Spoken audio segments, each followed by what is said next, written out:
बाकी हानमा season 2 episode 5 में कात्सुमी Yujiro हानमा की कही हुई बातों पर विचार कर रहा होता है और बोलता है, मुझे कोई काबिल नहीं समझता, फिर भी मेरे डैड डोपो ओरुची ने मुझे शिनशिनकाई का चेयरमैन बना दिया। उसे पुलिस का फोन आता है। पिक्कल ने एक ट्रक को बहुत भारी नुकसान पहुंचाया है। कात्सुमी शिनशिनकाई के सभी स्टूडेंट को एक जगह इकट्ठा करता है और कहता है, हम पिक्कल से रेट्सू का बदला लेंगे। वो सभी को पिक्कल को शहर में ढूंढने की कमांड दे देता है। पिक्कल को एक आदमी अपनी दुकान पर ले जा रहा होता है कि तभी एक और आदमी बोलता है कि मैं इसका दोस्त हूँ, इसे मेरे हवाले कर दो। दुकानदार उसे ले जाने से मना करता है। यहाँ कात्सुमी को अकेला बैठा देख डोपो पूछता है, तुम क्या कर रहे हो? वो उसे बोलता है, तुम पिक्कल को कभी नहीं हरा पाओगे। लेकिन कात्सुमी डोपो को मार्शल आर्ट्स की टेक्निक से बेहोश कर देता है। इस और शिनशिनकाई का मेंबर पिक्कल को ले जाने के लिए बोलता है। तभी वहाँ हानायामा भी पहुँच जाता है। हानायामा का आदमी शिनशिनकाई के मेंबर को चाकू दिखाता है, जिस पर वो उसे मारकर चाकू हवा में फेंक देता है और वो चाकू पिक्कल के हाथ में आ जाता है। हानायामा भी उस चाकू को पकड़ लेता है। पिक्कल हानायामा को मुक्का मारकर नीचे गिरा देता है। हानायामा का आदमी उसे रोकता है, लेकिन पिक्कल उसका हाथ तोड़ देता है। शिनशिनकाई का मेंबर भी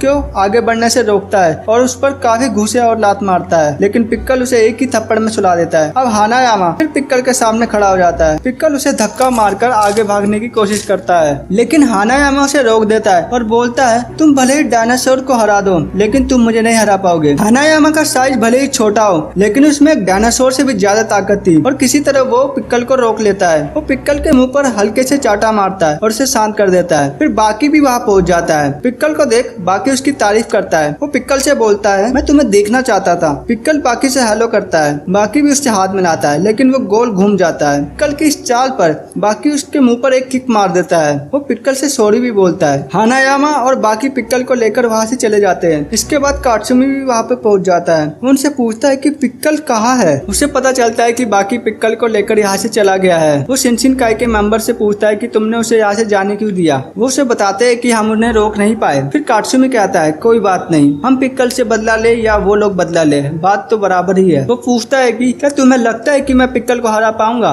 इस पर सभी का सर झुका हुआ होता है। कात्सुमी को भी पता चल जाता है कि वो पिक्कल को हरा नहीं पाएगा। इस और बाकी टोपोगावा से पूछता है कि तुमने मुझे क्यों बुलाया। वो बोलते हैं, यहाँ तुम लड़ने के लिए लाए गए हो, पिक्कल तुमसे लड़ना चाहता है। बाकी भी पिक्कल से लड़ने के लिए खुश हो जाता है, पर पिक्कल एक ही मुक्के में बाकी को बाहर फेंक देता है और बाकी बेहोश हो जाता है। फिर पिक्कल एक पैर पर खड़ा होकर डांस कर रहा होता है। दरअसल वो अपनी जीत की खुशी होता है। टोपोगावा और हानायामा बाकी को वहाँ से लेकर चले जाते हैं। यहाँ कात्सुमी अपने अंगूठों पर खड़ा होकर अपनी ट्रेनिंग कर रहा होता है। वहाँ पर सीकिंग रेट्सू भी आ जाता है। कात्सुमी से पूछता है, क्या तुम सच में पिक्कल से लड़ने वाले हो? तुम उसे कभी भी नहीं हरा पाओगे। तुमने मुझसे ही ट्रेनिंग ली है, मैं ही उसे नहीं हरा पाया, तो तुम उसे कैसे हराओगे? लेकिन कात्सुमी अपने फैसले पर अडिग रहता है। वो रेट्सू से कहता है कि वो पिक्कल से लड़ने के लिए कराटे का इस्तेमाल करेगा। फिर इसमें रेट्सू भी उसकी मदद करने के लिए तैयार हो जाता है और रेट्सू उसे ट्रेनिंग देता है। यहीं पर ये एपिसोड खत्म हो जाता है। Thanks for watching.